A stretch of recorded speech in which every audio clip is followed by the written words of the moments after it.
Bonsoir au peuple béninois, bonsoir à tous les compatriotes, ceux qui vivent sur le territoire national, comme ceux qui vivent à l'extérieur du pays.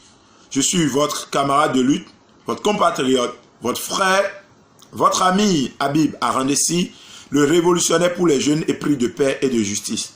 Alors, je fais cette vidéo pour répondre à un aîné que j'aimais beaucoup, que j'ai découvert à travers nos écrans, quand j'étais un peu plus jeune, sinon quand j'étais enfant, c'est que c'est un aîné, il est plus âgé que beaucoup de personnes, il a l'âge de mon père.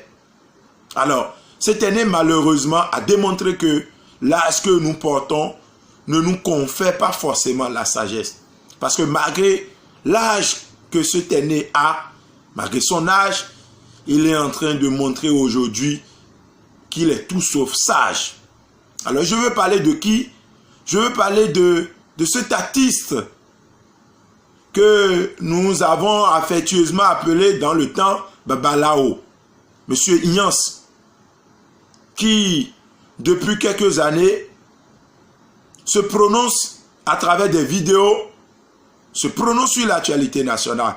Un soutien fort du régime de la rupture, sinon du président de la République, Patrice Talon. Soutenir un pouvoir, être du côté du pouvoir, en réalité n'est pas un problème. Nous sommes en démocratie et selon un certain nombre de raisons, nous sommes appelés à être du côté du pouvoir, l'accompagner ou à être contre la gestion du pouvoir. Ça dépend des raisons qui nous poussent à aller soit dans la mouvance ou à être dans l'opposition. Mais dans tout, soyons un peu objectifs. Nous sommes là en réalité pour construire le pays et non pour le détruire. Et quand malheureusement des aînés prennent comme baromètre l'histoire et mentent encore. Non, l'histoire du Bénin, nous la connaissons parce que nous avons étudié et nous avons encore des gens qui ont fait cette histoire et qui sont toujours vivants. Mais de 72 à 89, nous étions dans un régime dictatorial. Et il a fallu que des fils du pays se lèvent, que des gens versent leur sang pour libérer le pays. Et que des gens comme nos aînés, Babalao et M. Ignace, soient capables de s'exprimer, de se prononcer. Il a fallu que des gens rentrent dans les rues de Cotonou. Il a fallu que des gens fassent la prison, que des gens aillent à Segbana pour libérer le pays. Il a fallu que les gens fassent des sacrifices pour libérer ce pays. Mais aujourd'hui, tout ce que ces aînés ont fait, l'effort fourni par ces aînés, sont en train d'être détruits par un régime autocrate.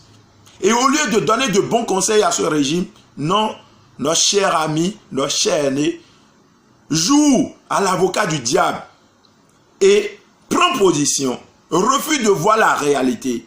Monsieur Babalao parle du non-respect des lois de la République, mais refuse de dire au président de la République que depuis bientôt 3 ans qu'il est là, qu'il a eu à piétiner plusieurs décisions de la Cour constitutionnelle, plusieurs lois de la République. Honnêtement, si vous êtes des aînés, mais donnez de bons conseils à ceux-là. Des députés aujourd'hui qui prétendent que eux autres, ils ont respecté la loi, alors que la commission électorale, la Sénat, a montré que dans tous les dossiers aujourd'hui, qu'il y a des fautes à soulever. Mais ces députés dont nous parlons, beaucoup d'entre eux violent la Constitution, piétinent les lois de la République. Alors là, qui veut nous donner des leçons en matière de respect de la loi de la République? Disons-nous la vérité. Si nous sommes dans un contexte où ceux qui prétendent respecter la loi violent au quotidien, ceux qui sont appelés à respecter la loi, c'est-à-dire les garants des textes, le chef de l'État, les ministres, les députés violent la loi au quotidien, n'accusez pas l'opposition de ne pas avoir respecté les lois. Et c'est discutable quand on dit que l'opposition n'a pas respecté les lois de la République, la charte des partis politiques, le code électoral et autres. C'est discutable parce que dans le débat aujourd'hui, nous avons compris qu'en réalité, il n'y a jamais eu un non-respect des terres de la République, mais une volonté manifeste d'écarter l'opposition des prochaines élections. Mais nous n'allons jamais accepter, puisque le pays appartient à tout le monde, nous n'allons jamais accepter qu'on nous écarte des joutes.